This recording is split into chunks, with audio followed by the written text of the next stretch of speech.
Soy Sonia Martínez, escritora de novela histórica, y este podcast, Historia en Blanco y Negro, nace para facilitarte la vida. Si te gusta lo que escribo y la historia, el tiempo ya no será una excusa. Ahora podrás escuchar los artículos que publico cada viernes en el blog. Bienvenido a la historia en blanco y negro, porque no podemos acercarnos al pasado con los ojos del presente, ni tampoco aplicarle colores políticos. La historia es la que fue y no se puede cambiar ni matizar, para bien o para mal.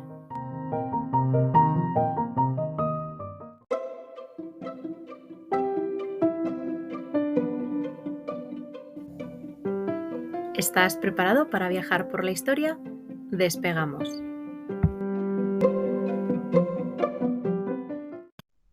Capítulo 7. Leyes de memoria. Esta semana, para acabar el año soltando lastre, no viajaremos por la historia. Tan solo echaremos la vista atrás para contemplar la historia más contemporánea, a la vez que analizamos la actual, esa que se está escribiendo mientras pasa nuestra vida. Y es que te voy a hablar de leyes de memoria o desmemoriadas. A veces me pregunto si los políticos, todos, tienen la convicción de que los españoles somos tontos de pandereta.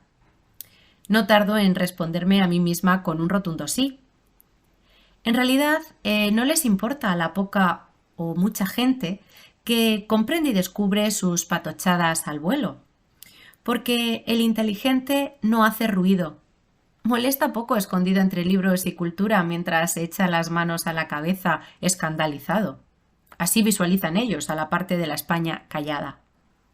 A quien hay que jalear y contentar es a ese que saldrá a la calle a montar bulla, bien porque no tiene nada mejor que hacer, bien porque se han aprovechado de él por su falta de dedicación al saber, bien porque es un objetivo fácil. Esto se traduce luego en muchos votos y es lo que de verdad importa.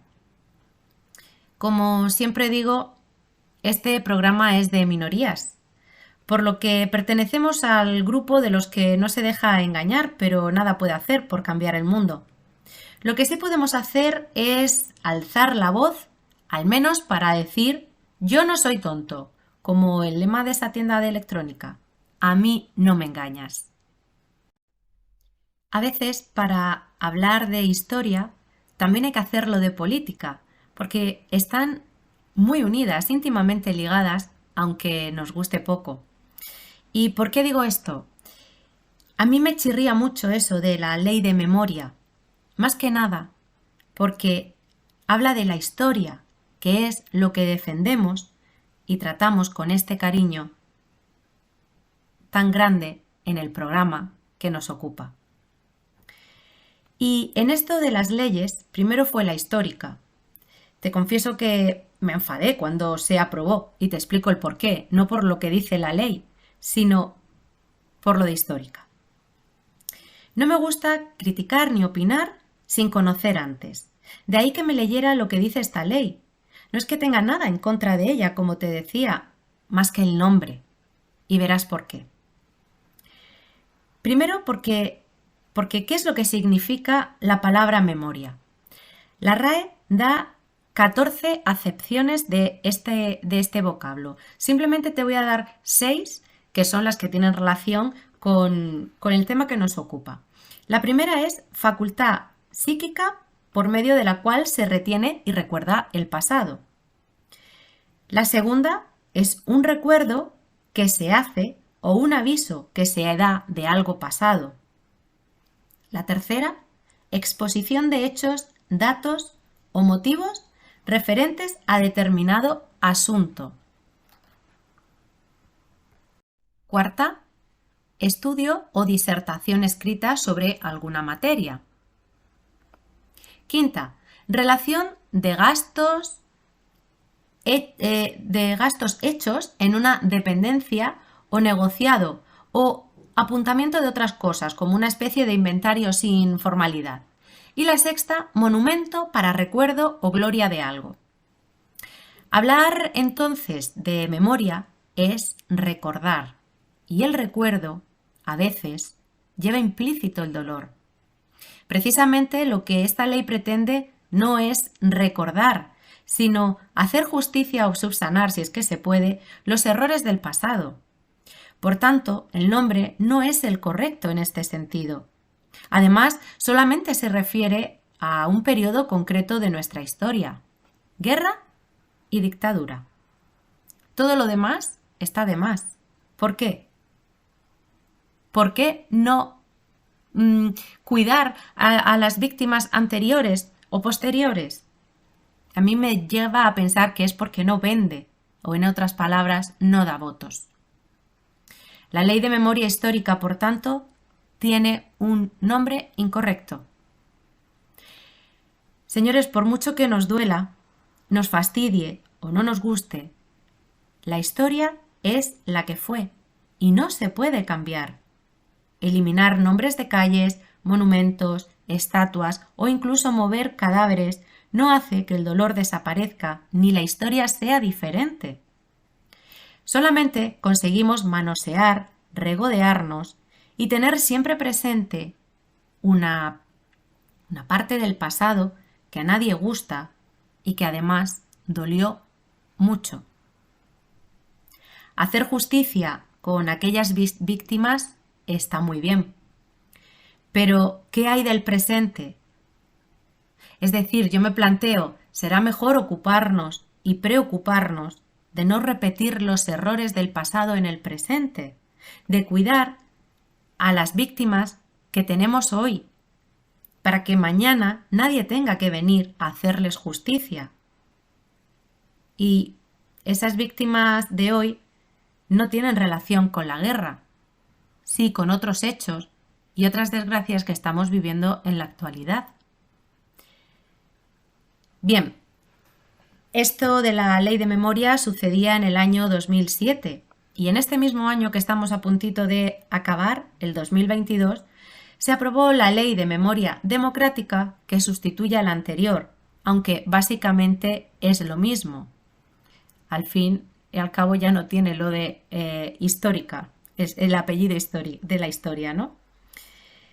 Pero se quedan tan anchos, porque en esta me llama la atención el artículo 1.3 que dice expresamente: se repudia y condena el golpe de Estado del 18 de julio de 1936 y la posterior dictadura franquista, que se declara ilegal.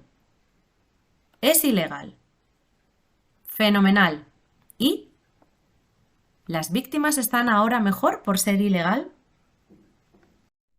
Insisto en que la preocupación debe ser la ocupación de hacer las cosas mejor de lo que lo hicieron aquellos a los que criticamos e intentamos eliminar de la historia, con el objetivo de no cometer los mismos errores y no repetir otro periodo negro en nuestra historia. Eso es en lo que se debería trabajar y enfocar todos los esfuerzos, porque a las guerras, recordemos y tengamos presente, todas a lo largo de la historia, el español de a pie no ha ido solo por cuenta propia, de manera unilateral. A las guerras han ido los militares, sí, pero también muchos civiles empujados por la política. Del mismo modo que hoy sigue existiendo eso. Y tenemos el ejemplo de Ucrania. Hay civiles jóvenes y mayores en el frente que están obligados por sus políticos.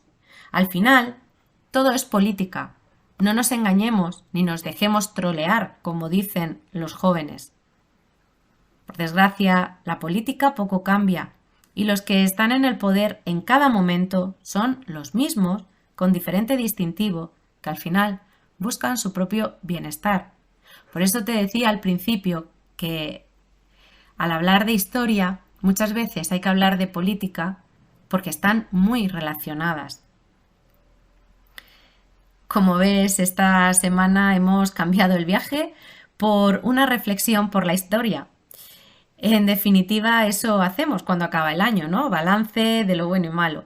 Yo me propuse hace tiempo respetar nuestra historia, reconociendo sus aciertos y también sus errores, contando lo que pasó, alejada de lo políticamente correcto, porque detesto la política e intento separarme de la corrección para poder ser sin filtros.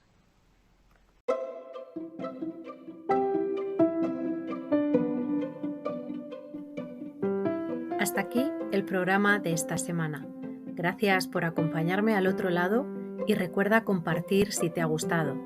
De esta manera me ayudarás con la continuidad de este podcast. Te espero en el próximo paseo por la historia.